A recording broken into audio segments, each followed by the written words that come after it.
나유타하고도 아승직업 전에 처음으로 불관을 이루시어 우주 하나로 개합해서 우주주가 되어 청정법신비로자나 부처님 이루어 상적광석에 몸을 두시고 무아속 절대계 30 이상 지복의 몸 빛의 몸 엄만보신 노사나 부처님을 동시에 두시고 삼천대 천세계 백천만억 석가모니 부처님 바신을 낳으시어 무량 중생을 불법의 세계로 이끄시는 우리 교주 불세죠.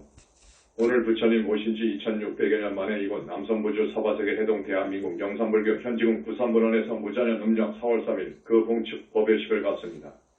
오늘 서울 전라도 등 여러 먼 곳에서 이날을 봉축하기 위해서 올라와 주신 현지궁 현지사 착한년 불행자들 단원님들, 부처님, 오늘 여기 현신해 주신 여러 부처님들, 우리 부산문원 현지사 단원님들을 위해서 이 단원들이 여러 과거생에 지은 죄업, 금생에 와서 지은 업 모두 씻어주시고 소멸해 주소서 부처님들, 착한 우리 단원님들, 그리고 60일 부처님 업장 소멸 기도에 동참해 주신 1580여 명의 단원님들, 여러 전생에 지은 업장 금생에 와서 지은 업 모두 씻어주시고 소멸해 주소서 부처님.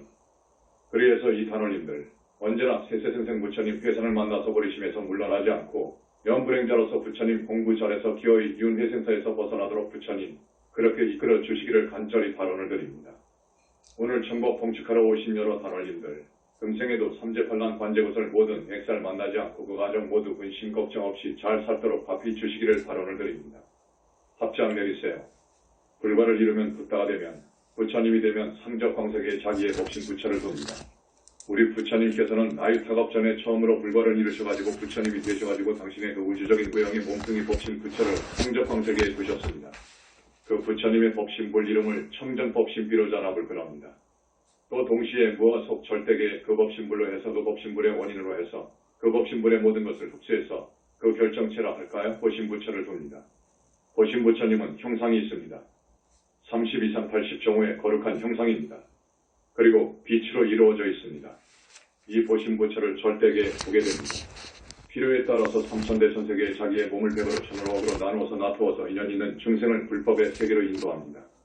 이렇게 불과를 정하면 법신부처를 두고 보신부처를 두고 또 화신부처로서 삼천대 천세계에 그 많은 인연 있는 중생을 교화한답니다. 부처님이 어떤 어른신인 줄 모른다면 정법을 이야기할 수 없습니다. 법신불, 보신불 사상을 모르면 불교가 우주적인 종교임을 알 수 없습니다. 부처님의 삼신불신을 알아야 합니다. 정법이라면 압니다. 우주적 종교라고 자부한다면 이러한 부처님의 삼신에 대해서 알아야 됩니다. 아주 중요합니다. 약 100년 전에 우리나라에서 원불교라고 하는 교단이 생겼습니다. 그 원불교의 교리를 경전을 당대에서 각들을 불러서 만들었습니다. 그 교리를 보면 간단하게 세상에다가 내놓은 교리를 보면 교리의 한 구절입니다. 법신불인 이런상이라 하는 진리를, 법신불인 이런상의 진리를 근본으로 하여 이렇게 나옵니다. 이런상을 법신불로 봤습니다. 이것은 아닙니다. 불과를 증하지 못하면 삼신에 대해서 모릅니다. 법신불은 이런상이 아니고 그 이런상이라고 원불교에서는 말을 했는데 스님이 여러분한테 종종 말씀을 했을 겁니다. 천지가 생기기 이전, 시간과 공간이 벌어지기 이전 시공을 초월한 천지미분 전, 중생이 부모를 인연으로 해서 이 세상에 나오기 전 부모미생 전, 영원불멸하고 우주의 병만 변제한 대생명체, 이런상이 그것이요. 불교에서는 그것을 공, 일심, 진영, 주인공, 한 물건이라고 하고 그럽니다. 저기 일신교에서는 그걸 하나님이라고 봐서 스스로 존재하는 자존자 그럽니다. 말하자면 원불교의 이런상, 그것을 법신불로 보는데 그것이 아닙니다. 이제 거기다가 우주의 그 근원세계, 모두가 거기에서 나왔는데 거기와 백천만급 수행을 해서 청정무소유를 닦고 보살도를 완성한 사람이 이제 불과를 증하게 됩니다. 불과를 증할 때 자기와 우주가 기합이 됩니다. 깨쳐가지고 깨달음에서 기합이 되는 건 아닙니다. 불과를 증한 사람이 완전한 지혜와 자비와 공덕과 모든 신통과 모든 능력을 갖출 때 우주하고 기합이 되는 거예요. 그 기합이 되는 몸뚱이가 법신불입니다. 그것이 법신불이어요. 이런상과 기합이 된 붓다의 무형의 몸뚱이, 냄새도 없고 맛도 없고 모양도 없고 그런데 빛덩어리여요. 그것을 법신불이라고 그래요. 그러니까 우리 석가모니 부처님께서는 오래전에 이미 불과를 증해서 법신 부처를 두었다고요. 그러니까 법신 부처님은 우주예요. 우주와 기합이 된 거예요. 우주와 기합이 되어가지고 우주의 주인이 되는 것입니다. 앞에 이야기한 시간을 초월하고 공간을 초월하고 천지 미분전의 그 자리는 비인격입니다. 인격이 아니어요. 하나님이 아니요. 그런데 일신교에서는 그걸 하나님이라고 한 거예요. 그것은 어디까지나 입법이지 하나님은 아니요. 비인격이요. 불과를 증한 사람이 완전하게 이루어가지고 그 입법하고 하나를 이룬 것, 하나를 이룬 그 몸뚱이를 법신부처님, 법신불이라고 합니다. 공과 하나가 되었으니까 그 공의 주인이 되어버린 거예요. 그걸 우주조라고 그래. 그러니까 붙다는 공 속에 있는 모든 지혜와 진료와 모든 능력을 전부 잡았을 수 있는 거예요. 부처님이 진짜 하느님인 거예요. 기독교에서 이야기하는 하느님이라는 그런 개념의 하느님은 없습니다. 만물을 엿새 동안에 창조한 하느님은 없는 거예요. 그것은 어디까지나 비인격인 거예요. 그것은 하느님 전에 이미 있었어. 그러니까 그것은 무시무종이요. 태어난 적도 없어 그놈은. 그렇기 때문에 그놈은 죽을 수도 없어. 그걸 무시무종이라고 그래. 그러면서 우주를 완전히 다 감추고 비추고 있어. 그것은 우주 없는 데가 없어. 변만하다고 그래. 가득 차 있으니까, 그 생명이 가득 차 있으니까, 개합해버렸으니까 그것의 주가 되는 거예요. 그런데 몸뚱이가 없는 생명 그 입업하고 그것이 하나가 되었어. 이걸 법신불이라고 그래. 보신불은 뭐냐? 그것을 법신불을 먹고 자란 결정체. 30 이상 80종호를 갖춘 능력은 법신불의 능력을 전부 지니고 있단 말이요. 그것을 먹고 자랐으니까. 그래서 보신불은 유형의 빛의 몸뚱이요. 이게 진짜 부처님이요. 삼신 중에서 이것이 중심인 거예요. 이 보신불이 있다는 것을 세상 사람들이 모릅니다. 보신불을 이야기하는 사람이 없습니다. 없는데 부처님 이후로 몇몇 층관파, 유가행파, 몇몇 초사들에 의해서 수행하고 연구를 해보니까 법신보신 화신이 분명히 존재한다는 것을 논증했습니다. 했지만 아주 밝게 삼신을 이야기하는 사람은 지금까지 없고 삼신설이 대단히 불충분했습니다. 우리 현지사에서는 삼신불 해석 삼신불에 대한 논문을 아주 깊이 하고 있는데 그래서 삼신불을 아는 불신관에 대한 사상이 갖추어진 그러한 종교가 우주적인 종교가 될 수 있는 거예요. 그렇게 거룩한 우리 부처님께서 다시 2600년 전에 인도 땅에 왕의 아들로 오셨어요. 왕의 아들로 오셨지만 적어도 부처님이기 때문에 항상 생각이 세상에 즐거움하고는 거리가 멉니다. 그래서 다시 출가를 해서 설산에 가서 6년 동안 고행을 해서 다시 불과를 증한 거예요.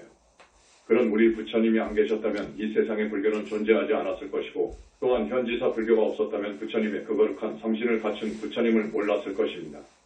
그러니까 일신교에서는 그걸 가지고 너무 신격화한다고 그래요. 그건 말도 안 된다고 그래요. 자기들 교리, 일신교의 어떤 교리, 세계 10대 종교 다 들어봐도 그 삼신에 대한 이야기는 없습니다. 그 교주들의 능력, 지혜를 아무리 살펴보아도 삼신설에 대한 이야기는 전혀 없습니다. 그런데 불교에는 있거든요. 있지만 지금까지 불교는 그 삼신에 대해서 설명할 사람이 거의 없었어요. 원불교라고 하는 그 대단한 종교도 당대 석학이라고 하는 불교학자를 불러가지고 교리를 짜는데 겨우 짠다는 것이 이렇게 되어 있어요. 이게 원불교의 중심 교리여요. 법신불인 이론상의 진리를 근본으로 해서 이렇게 나갑니다. 그 이론상과 하나로 기합이 된 것을 법신불이라 하는 거예요. 그리고 원불교 말고 한국 불교에서는 더더구나 삼신에 대해서 모릅니다. 그저 마음속 자성에서 자성의 빛을 가지고 자성의 빛, 이것을 청정법신이라고 하지요. 이렇게 마음속에 들어가서 해석을 해버려요. 그건 아닙니다. 이 삼신 용어는 부처님에게 하는 것이어요. 그만큼 부처님은 위대한 분인 거예요. 너무너무도 위대한 분인 거예요. 생각해보세요. 여러분은 몸뚱이가 하나잖아요. 우리 부처님은 크게 봐서 셋이라 그거예요. 하나는 우주 왔다 기합해버린 우주적인 몸뚱이가 있다니까요. 무형의 우주적인 몸뚱이. 그 우주적인 몸뚱이가 하나님적인 능력을 지니고 있단 말이에요. 그 다음 보신불, 우주적인 몸뚱이인 법신불로 해서 보신불이 생기는 거예요. 보신불의 능력은 정말로 희화한 거예요. 법화경에 삼신에 대한 흔적이 보이는데 그것을 거의 믿지 않습니다. 종교학자들, 비교 종교학 하는 분들이 믿지를 않습니다. 보신불, 이건 너무도 위대하고 꿈만 갖고 상상을 못하니까. 자기네들 교주 따라갈 수가 없어요. 어떻게 따라와? 안 되지. 조족지연이지. 그러니까 이것은 신격화한 것이다 이러는 것이어요. 그런데 아니더라고. 삼신을 알고 보니까 우리 불교는 어마어마한 거예요. 지금까지 불교는 아주 축소되어 버렸습니다. 왜소화되어 버렸어요. 지금은 깨달음이 최고로 알고 겨우 깨달음의 목표를 둔 거예요. 깨달음을 목표로 하는 종교가 되었습니다. 그런데 모든 종교도 깨달음을 이야기합니다. 힌두교, 자이나교, 유교도교, 유대교도 다 깨달음이 있어요. 거기서 더 나아가고 있어요. 그러니까 경쟁력이 있어서 안 되죠. 깨달음을 목표로 해서 그것이 최고라고 생각을 해서 수행을 하는 종교라면 그것 가지고는 경쟁할 수 없습니다. 저것들은 일신교 더 나아가고 있어. 지금 윤회를 벗어날 수 있는 데까지 가고 있어요. 힌두교도 그래. 윤회를 벗어날 수 있는 산맥까지 들어가고 있어. 깊은 산맥까지 들어갈 수 있어. 도교, 유교, 유가도 그러고. 전번에 어떤 분 오셨네. 명명덕, 유교에 그 이야기가 있죠. 지어지선 칠림, 견성 단계에서 보살 단계로 이야기하는 유교.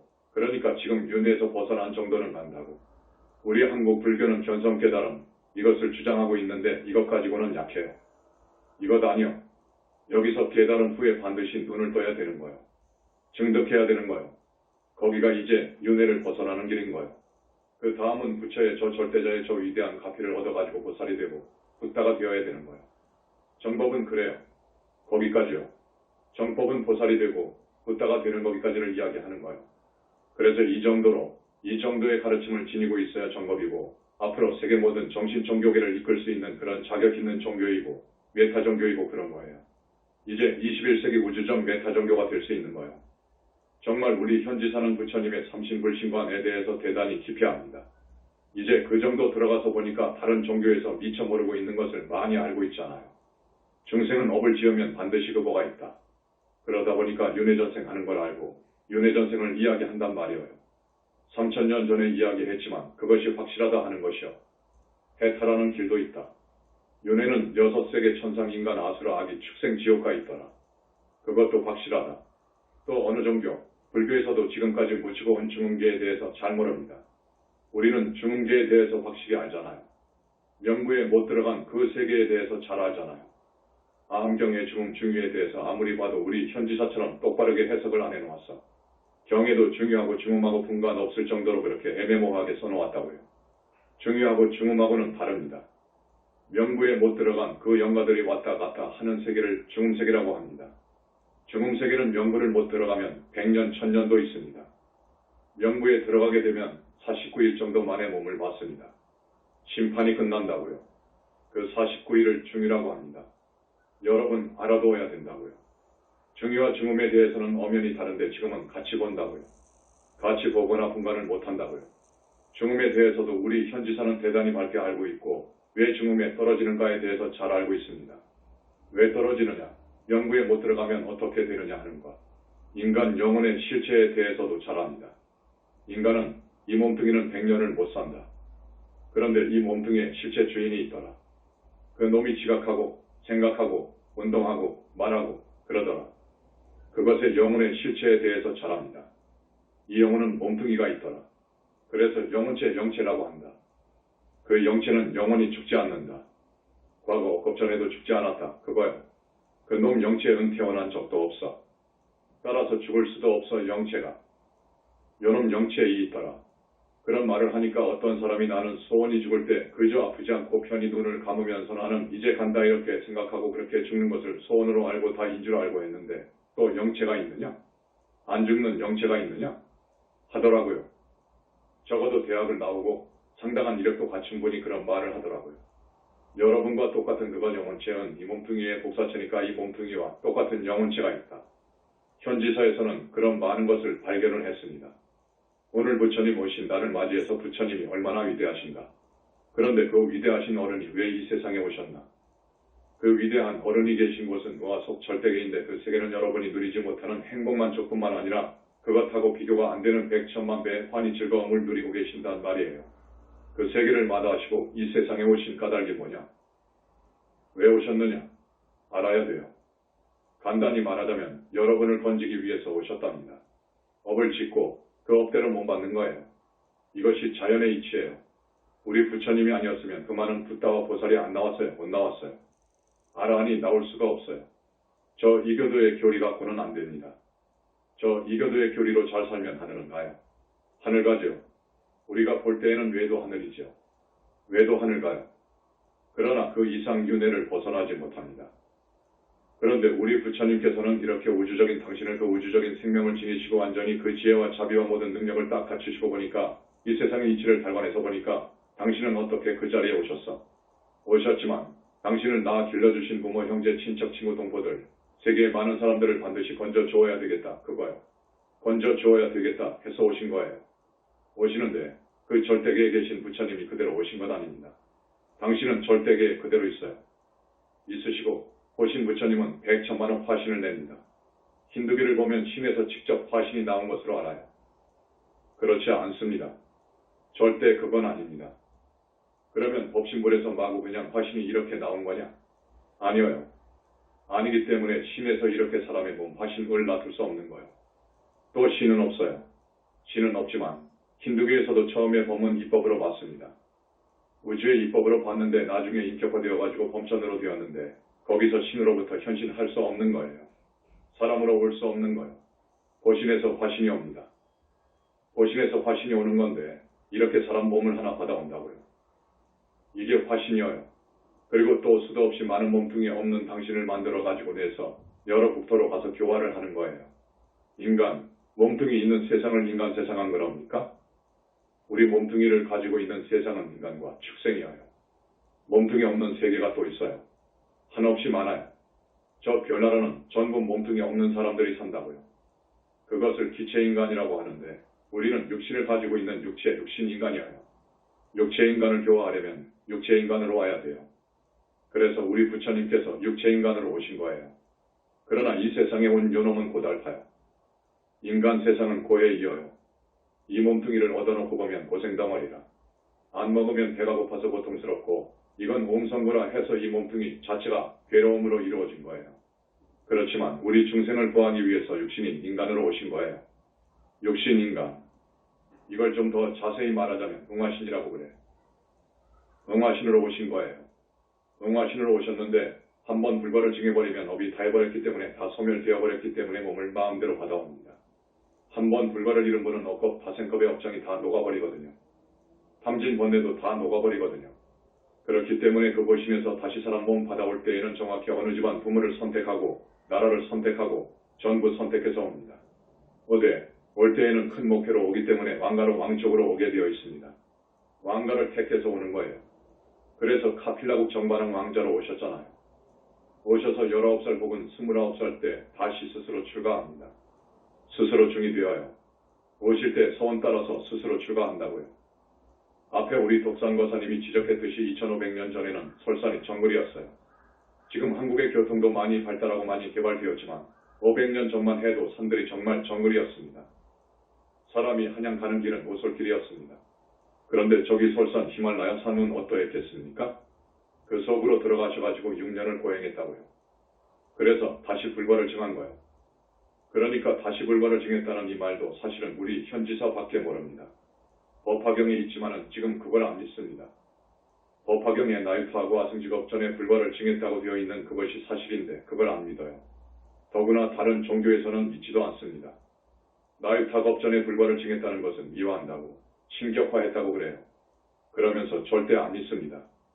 그러나 이것은 사실이다 하고 선언하는 곳이 현지사입니다.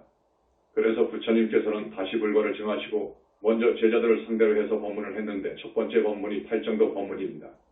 전번에 사성제 이야기했죠. 팔정도 법문은 사성제 속에 들어가 있습니다.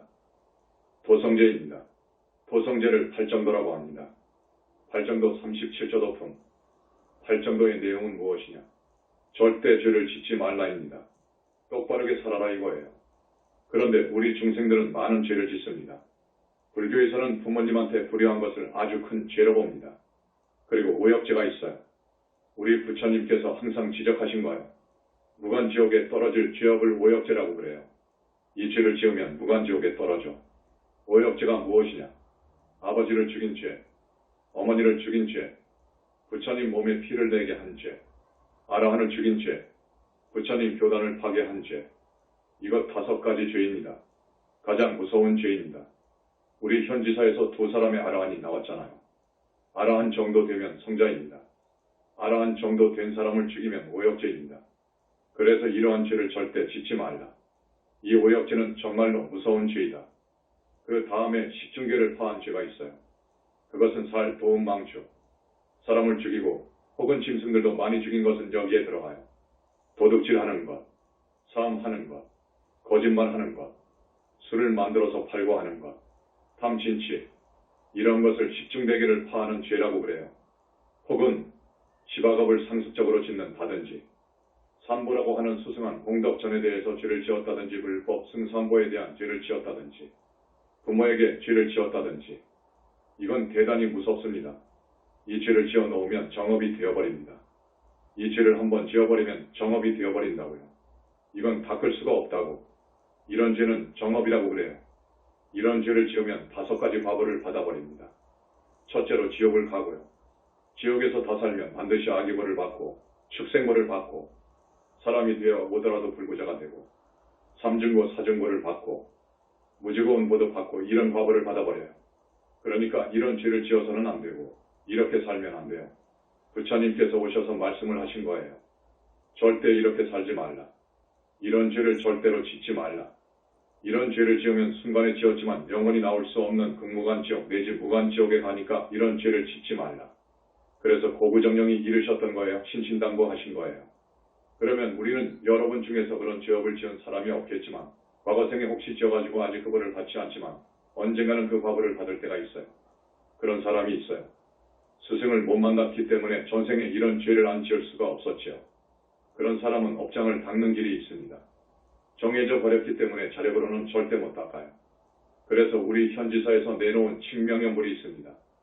칙명연불을 해야 되는 거예요. 칙명연불도 다른 부처님 성호를 부르지 말고 석가모니불 석가모니 부처님 성호를 불러라 그거예요. 석가모니불을 부르되 반드시 금강경을 읽어라. 그리고 비로자나 청기진언을 하고 석가모니불을 많이 봉창하는 겁니다. 칙명연불을 열심히 해야 되는 겁니다. 칙명연불을 하는데 간절하게 해야 돼. 반드시 부처님께 비해야 되고 전날에 지은 죄업을 참여해야 되고 그리고 발언을 하면서 해라. 돌을 터줄 생각을 하지 마라. 그저 나도 깨달아야 되겠다. 나도 도통해야 되겠다 하는 생각으로 하지 마라. 그런 생각으로 하게 되면 그 업덩어리가 우리가 업덩어리잖아요. 업덩이라고요. 업덩이 예비수업 기초수행을 하지 않고 막바로 돌을 터주려고 용맹정진을 하다가 보면 어떻게 되느냐. 반드시 천마가 와. 반드시 천마가 오니까 공부를 그렇게 하지 마라. 공부를 그렇게 하지 말고 하루에 1시간 정도 여러분들은 지금 사회인이고 가정을 가지고 있고 직업이 있기 때문에 하루에 1시간, 2시간, 30분 정도로 금강경을 읽고 청기진언을 하고 부처님 앞에서 귀의하고 참여하고 간절히 발언을 하는데 발언 내용에다가 업장을 씻어주소서 업장을 소멸해 주옵소서 내 소원은 이것뿐입니다. 라고 업장 소멸에다가 목표를 두어라. 그러면 공부가 경건하고 진실하고 진지해져. 여러분 돌을 터주려고 해보세요. 돌을 터주려고 하면 안 된다고. 욕심이 앞서가지고 하게 되면 병도 나고 반드시 마장가 들어온다고. 그렇게 하지 마. 업장 소멸을 발언하고 공부를 항상 하루에 1시간씩 정성과 또 정진을 잘하면 여러분이 진심으로 귀의하고 참여하고 발언하는 것이 진실하게 보이면 그것은 타력이니까 우리 부처님은 천백악으로 몸을 낮출 수가 있으니까 불보살님이 여러분한테 가셔서 여러분의 소망을 섭수하시고 여러분의 업장을 씻어주신단 말이에요. 업장을 씻어주시는 분, 업장을 소멸해 주시는 분은 오직 부처님 한 분. 이렇게 생각을 해야 해. 맞으니까 나는 못해. 여러분은 못하는 거예요. 여러분 자신이 과거생 금생에 와서 지은 업을 절대로 소멸을 할 수가 없어. 부처님만이 할 수 있어. 이것이 사실입니다. 이것이 현지사 주장입니다. 이것을 스님이 진실로 여러분한테 일러드립니다. 스님의 말씀을 꼭 유념하시고 따라 주시기 바랍니다. 우리 불교에서는 이렇게 살면 하늘에 갈 수가 있고 앞도에 안 떨어지지요. 하늘을 넘어 저기 성중하늘에 갈 수 있고 아라한이 될 수 있고 보살이 됩니다. 다른 종교에서는 절대로 하늘 이상은 못 갑니다. 안 됩니다. 하늘 이상은 어렵습니다. 저기 일신교는 하늘도 정법 하늘이 아니죠. 외도 하늘이지요. 외도 하늘로 갑니다. 이슬람교 교전인 코란을 보면 자기를 믿고 따르는 자는 하늘을 가는데 사람과 사탄이 미쳐 손을 대지 아니한 처녀들이 있답니다. 처녀들이 비단 이불을 깔고 누웠대요. 이런 식으로 나가요. 그런 하늘을 간다 그거지. 그건 욕계 하늘이고 아주 아래 하늘입니다. 하늘은 윤회를 못 벗어나거든요. 윤회 아닙니다. 우리는 사실 윤회를 벗어나 버려야 돼요. 그래야 여러분들이 영원히 사람 몸을 안 받아볼 수 있어. 그래서 부처님은 여러분들을 교화하는 목표가 사실은 붓다인데 붓다는 너무나도 어려우니까 있다는 목표가 보살입니다. 우리 현지사는 여러분들을 교화하는데 목표를 극락에다가 둡니다. 보살에다가 둔다고요. 누구나 보살이 될 수 있어요. 누구나 극락 갈 수 있어요. 지금 여러분 나이 되면 다 갈 수 있어요. 길이 있어요. 그러니까 앞으로는 여러분이 꼭 지켜야 할 오계는 지켜야 돼요. 오계를 딱 지키고 이제는 180착한 사람이 되어야 돼. 그래서 마음 딱 바꾸고 몹쓸 생각은 다 버리고 이제는 정말로 진실하고 정직하고 똑바른 인간이 되어야 돼. 그래서 업장을 소멸해 주소서 하는 발언을 세우고 부처님을 염해가야 돼요. 그러면 절대하신 부처님이 뒤에 계시기 때문에 여러분 절대로 극락까지 갈 수 있어요. 그래서 팔정도는 생각이 똑 발라야 되고, 말하는 것이 바르지 않으면 안 되고, 우리들의 처신이 바르지 않으면 안 되고, 우리들의 생업이 정말로 훈결이 없어야 되고 똑바른, 누가 봐도 직업이 참 훌륭하고 이런 말이 들릴 정도로 항상 생각하는 것을 바른 생각으로 하고, 이것이 팔정도입니다. 팔정도로 살아가는 것이 부처님의 가르침이요, 처음이자 마지막이고 그럽니다. 그래서 팔정도에 대해서 앞으로 자세하게 이야기할 거예요. 첫째, 일단 생각이 발라야 된다 그래요. 정견, 삿된 견해를 갖지 말고 똑바른 견해를 가져라. 견해가 똑 발라야, 생각이 똑 발라야 바른 말을 하게 되고 바르게 살 수 있습니다. 그런데 세상 사람들은 모두 똑바른 견해를 모르고 삿된 견해를 그저 고집하고 살더라. 똑바른 견해가 뭐냐? 이 몸뚱이에 대한 똑바른 견해가 뭐냐? 여러분은 그럴까요? 이 몸뚱이는 내 것이지. 잘 먹어야지, 잘 먹여줘야지, 입혀줘야지, 잘 키워야지, 잘 채우고. 여러분들은 이런 생각이 잠재되어 있습니다. 그런데 우리 부처님께서는 불과를 이루셔서 우주와 인간의 실체를 파악해보니까 이 몸뚱이는 그것이 아니에요. 우리가 생각하는 그런 것이 아니고, 이것은 몸뚱이는 잠깐 있었다가 잠깐 생겨났다가 죽기 마련이에요. 100년을 지탱 못해요. 이것은 죽기 마련인데, 이 몸뚱이에 대한 정확한 견해는 더럽다 이렇게 본 것이요, 고통의 그릇 근본이다 이렇게 봐요.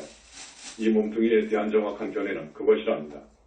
그런데 우리 사람들은 그렇게 안 보잖아요. 우리 스님들도 이런 법문을 자꾸 듣고 책을 읽지만은 워낙 많은 세월 많은 법을 통해서 살아온 것이기 때문에 그 습 때문에 그렇게 생각을 안 합니다. 그렇게 생각을 안 하고 요놈이 내 몸뚱이요, 누가 자기를 조금이라도 욕하거나 자존심을 건드려 놓으면 못 살아요. 우리는 그러잖아요. 그런데 그러지 마라 그거요. 요놈은 몸뚱이는 아주 더러워. 부정해. 깨끗한 것이 아니야. 여러분, 한꺼풀 벗겨놓고 보면 내 말이 맞아요. 벗겨놓고 보면 뭐가 있지요? 피가 있고 창자 속에 뭐가 있지요? 한번 생각해봐요. 그래서 불교에서는 이 몸뚱이에 대한 정확한 견해는 무정, 깨끗하지 못하다, 더럽다 그거요. 그리고 보통 요놈 몸뚱이 은 앞에서 이야기했지만 보통의 근본입니다. 이렇게 봐라 그거요. 이것이 이 몸뚱이에 대한 정당한 견해입니다. 두 번째 정당한 견해, 우리 사람들은 이 세상 모든 것을 막 즐거움으로 봐요. 즐거움으로 본다고. 그런데 부처님께서 속속들이 모든 수수께끼 비밀을 깨워서 알고 보니까 낙이 아니고 고토라 그래요. 사실은 즐거움도 고를 낳는 지하시더라 그래. 중생들은 모든 것을 낙으로 보지만 아니다, 고도라 이렇게 봅니다. 어떤 중년의 근로자가 대단히 고생하면서 사는데 하루는 친구들한테 와서 하는 말이 죽는 줄 알았다 그러더래요. 그래서 무슨 사고를 당했나, 무슨 일이 있었나 하고 물으니까 나 어제 죽는 줄 알았다. 우리 손자놈이 나온 지가 100일 되는데 할아버지인 나를 알아보고 와각하면서 귀여우는데 죽는 줄 알았다 그거요. 너무너무도 좋아서 좋아하는 것이 극지로 가가지고 죽는 줄 알아버렸다 그거요. 우리 중생들이 그럽니다. 우리 사람들이 하루 종일 정말로 시골 사람들, 옛날 사람들은 뼈 빠지게 일하죠. 뼈 빠지게 일하지만 사랑하는 부인이나 아들, 손자가 할아버지, 아버지 또는 자기 이름을 부르면서 참 고생했습니다 하고 좋게 이야기하면 그 하루의 고생이 전부 녹아버린다고 그래요. 그렇게 해서 사는 것이 우리 인생인데요. 사실은 이 세상 모든 것은 보랍니다. 낙이 아니고 보랍니다. 우리 불교에서는 뭘로 봅니다. 그리고 우리 중생은 모든 것을 있는 것으로 보는데 불교에서는 있는 것으로 안 봐요. 공으로 봐요. 여러분, 몇십 년 전 친구의 소식을 들으니까 죽었다고 그래요. 없어졌잖아요. 공으로 돌아가 버렸죠. 이 세상 목숨을 가지고 태어난 모든 것, 목숨뿐만 아니라 이 세상에 드러난 모든 것은 빠르고 늦고 한 것뿐이지 전부 없어져 버립니다. 공으로 돌아가 버려. 없어져 가버려. 그래서 우리 불교에서는 공으로 봅니다. 그리고 불교에서는 세상사를 무상으로 봐요. 여러분, 무상이라는 말을 깊이 새기십시오. 무상, 허망하다. 무엇이든지 항상 있는 것이 아니고 자꾸자꾸 변해간다. 10년이면 강산이 변한다는 것도 무상이라는 말이어요. 모든 것은 변한다. 허망하다. 이것입니다. 영어로는 그것을 진행형이 물어보는 거예요. 불교에서는 무엇이든지 물건, 입자로 안 봐요. 전부 진행형으로, 사건으로 봐요. 전부를 사건으로 보지 고정된 어떤 실체로 안 봅니다. 무상으로 보는 거예요. 그런데 세상 사람들은 무상으로 안 봐요. 오늘 잘 살거든요. 지금까지 잘 살았어. 항상 잘 살 줄 알아요. 그런데 오늘 갑자기 강도를 만났다든지 자기 자식이 교통사고로 죽어버렸다든지 하면 그 기대감이 무너져 버려요. 무상으로, 항상 무상으로 세상을 발관하면서 살면 어떤 일이 일어나도 그것을 이겨낼 수가 있어요. 그런데 무상을 무상으로 안 보고 이 세상은 무상인데 자기는 언제나 항상 있는 걸로 생각해가지고 살기 때문에 준비를 안 하고 살기 때문에 거기에 충격을 받는 거예요. 이 세상은 무상한 거예요. 그 다음 불교에서는 나라는 것이 없다고 봅니다. 이 몸뚱이도 나가 아니다. 여러분, 나라고 생각하는데 사실 이것은 몸뚱이는 나가 아니다라고 보는 것이 불교의 견해입니다. 이것이 정견입니다. 이 몸뚱이도 나가 아니요. 여러분, 조금 이상한 말을 하는 것 같지요? 왜 나가 아니라고 할까? 이것은 몸뚱이는 100년밖에 못 살아. 이 몸뚱이를 진짜 나라고 하면 이건 천년만년이 아니라 영원히 불멸이라야 돼. 그런데 이 몸뚱이는 그렇지 않아. 이 몸뚱이는 언젠가 죽을 운명을 지니고 있어. 그래서 진짜 나라고 하는 것이 아니야. 불교에서는 이 몸뚱이를 가짜 나라고 그래. 우리 생각도 그래요. 우리 생각도 시시각각으로 변해요. 생각이 생각을 낳고 꼬리에 꼬리를 물어. 한 생각이 1년 만년이 안 돼. 변하지. 변질돼 버려. 그래서 우리 생각도 진짜 나가 아닌 거예요. 화초와 같아. 한 겹 벗겨놓고 보면 진짜인 것 같아. 벗겨놓고 보면 없어. 진짜 나가 없다고 그래. 이 몸뚱이도 진짜 나가 아니고 이 생각도 진짜 나가 아니고 이것이 불교 이야기입니다. 진짜 나가 뭐고? 일단 우리에게는 진짜 나를 찾는 것이 정말 필요해요. 선불교는 이것이 목적이어요. 진화를 찾는 것, 참 나를 찾는 것, 이걸 목표로 해서 나갑니다. 진화 공일원상 그거예요. 현지사에서는 그걸 찾았다 하더라도 공성을 증득해야 된다. 진짜로 더 수행을 해서 생사를 해탈할 수 있는 힘을 얻어야 된다. 이것이 필요하다고 주장하는 것이 현지사입니다. 그래서 깨달음으로 끝나는 것이 아니고 깨달음은 이제 시작이 되어가지고 청정계율을 지키고 무소유로 두타행으로 나가야 착이 떨어지고 공성을 증득하는 거예요. 그래서 아라한이 되는 거예요. 아라한이 되어가지고 이제 윤회에서 벗어날 수가 있는 거예요. 현지사에서는 아라한이 된 그 성자한테도 더 공부해라. 그건 과정이다. 끝나는 것이 아니다. 아라한도 사람 몸을 받아오면 더 퇴전할 수도 있어. 그렇기 때문에 더 공부해야 된다. 이제부터는 부처님의 타력을 의지해서 공부해야 된다. 그러니까 진짜로 이제부터는 칭명연불로 들어가라고 가르치는 거예요. 그래서 더 공부를 해서 보살도 보살행을 하고 수행을 하여 보살이 되는 거예요. 여러분, 전부 거기다가 보살에다가 목표를 두어야 된다. 그거요. 거기다 목표를 두면 이제 영원히 삼계에서 탈출할 수가 있는 거예요.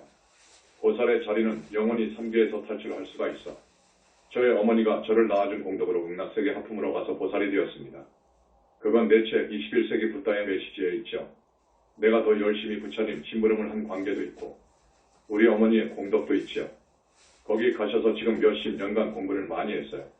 그래서 어디쯤 가셔서 계시나 했더니 극락세계 중품상으로 갔습니다. 또 몇 년이 흘렀죠. 이제는 상품의 중으로 갔습니다.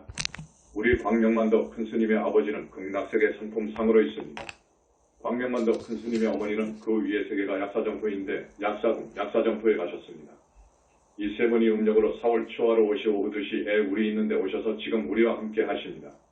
함께 하시는 것은 5월달 한 달까지인데 보살행을 공부하기 위해서 문수보현과는 지장무현, 모현 따라서 보살행을 견학하고 있습니다.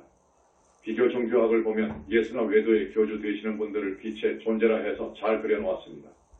저 극락세계에 왕생하게 되면 극락세계 보살 상품 정도 되면 그 몸에서 발산하고 있는 빛이 그것하고 비교가 안 됩니다. 전에도 말씀드렸지만 빛 자체부터 저쪽은 외도는 탐진치가 끊어지지 않습니다. 여기는 탐진치를 끊는 공부가 불교 공부거든요. 그렇기 때문에 극락세계 상품 정도 보살의 몸에서 발광하는 광위는 아주 영롱하고 맑고 깨끗합니다. 그 뿜는 빛의 양이나 질에 있어서 훨씬 더 앞선다는 것. 그딴은 말할 것도 없습니다. 여러분, 지금 대전의 포교당이 지금 곧 착공을 합니다. 이제 다 철거하고 포교당을 5층으로 건축을 하는데 거기는 극락세계 우리 아미타 부처님께서 가끔 상주하시겠다고 약속을 하셨습니다. 극락세계에 갈 수 있는 보살이 많이 나올 수 있다. 그 말입니다.